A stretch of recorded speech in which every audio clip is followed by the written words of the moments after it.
Hello, everyone. Welcome to the review for last week. I should have done this review on Friday, but due to time constraints, I didn't get a chance to do it. So it's the review covering June 16 up until June 21st. All right.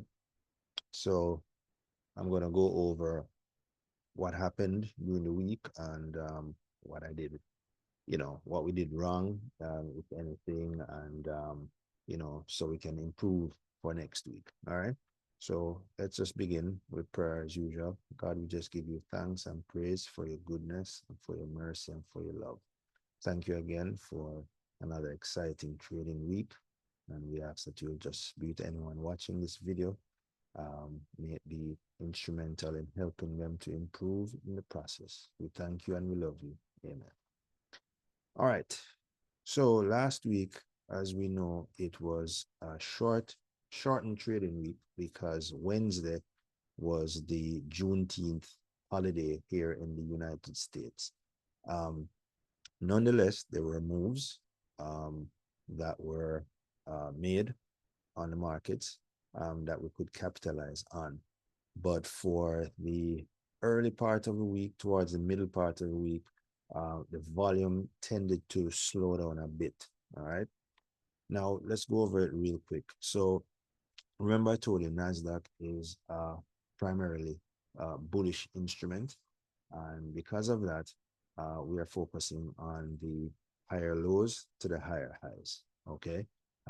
That's primarily the bias. Once it gets to that higher high, we wait for it to come back down, create a higher low on the bigger time frame before we continue with the bias. Okay. So um, this move on Monday, I didn't take it because I was looking for another reset, as I mentioned in my earlier videos. The move actually went up. It was a very nice buy. It went up for about 3,000 pips. So right here, this was the first move, 3,600 pips. Okay, didn't catch that move. However, I waited for it to come back down, and I actually got a very good entry here on this buy.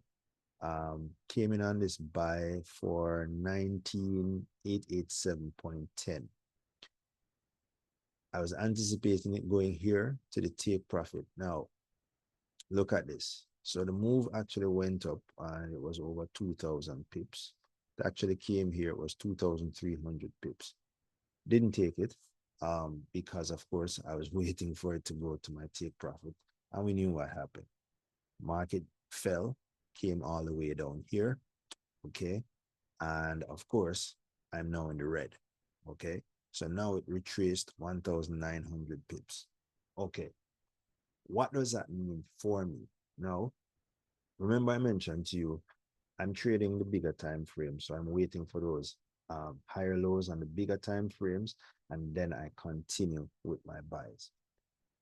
The good thing about going with the trend is that the trend will always save you. The trend is your friend, which means if the market retraces like it did to create this low on my 2 hour time frame, okay, it's still a higher low when you compare it with a previous low. So for example, we're talking about new lows. So when you look right here, this new low is actually higher than a previous new low, which was all the way down here. Okay, and the market, as you know, it's bullish, so it's making higher lows, higher highs. Now, what that means is that this low, this new low that it created, is actually a higher low on some of your bigger time frames. So, for example, if you go up, this was the biggest new low. So, if you look at your 3 hour, you'll see that your 3 hour is actually at a higher low. Your 4 hour is at a higher low. Your 5 hour is at a higher low. Your 6 hour is at a higher low. Your 7 hour is at a higher low. Your 8 hour is at a higher low. Your 9 hour is at a higher low. Your 10 hour is at a higher low. Your 11 hour is at a higher low. your 12-hour has not registered anything. Okay, all this is showing is that it's a rejection. See, you had these two bearish candles right here. Then you had a retest, which came all the way down here, and it finished as a bullish candle. Okay, so your biggest time frame that made a higher low is actually your 11-hour.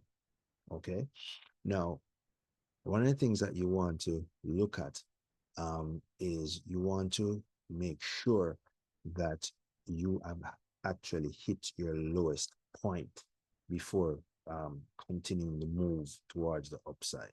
All right. So we look here, we see that the 11-hour, this candle finished at, well, this was the 4 a.m. candle, which completed. And then the next candle that started was the 3 p.m. candle. And this 3 p.m. candle actually finished bullish, okay?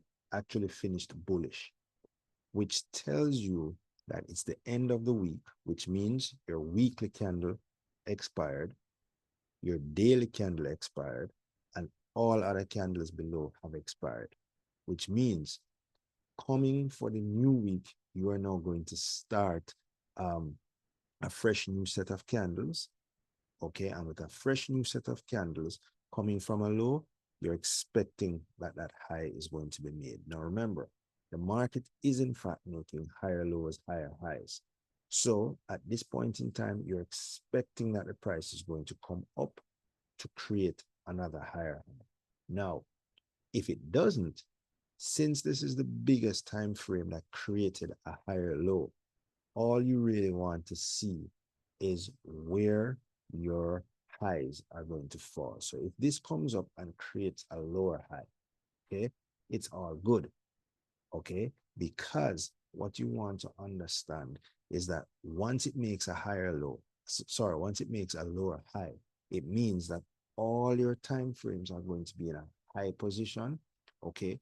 Then you want to see if it's going to continue to go up to break a new all-time high, or if it's going to suffer another rejection, right? So I'm going to be watching that closely.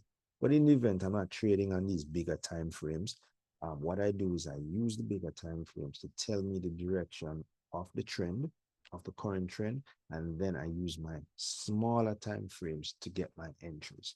So going back down to my 1 and my 2 hour, you'll notice that on the 1 hour, it created a lower low.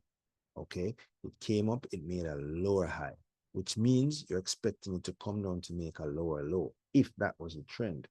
However, because this is the smallest hour time frame that we have, what you realize is that this lower low is equivalent to the low, this new low, which is a higher low on your 2 hour.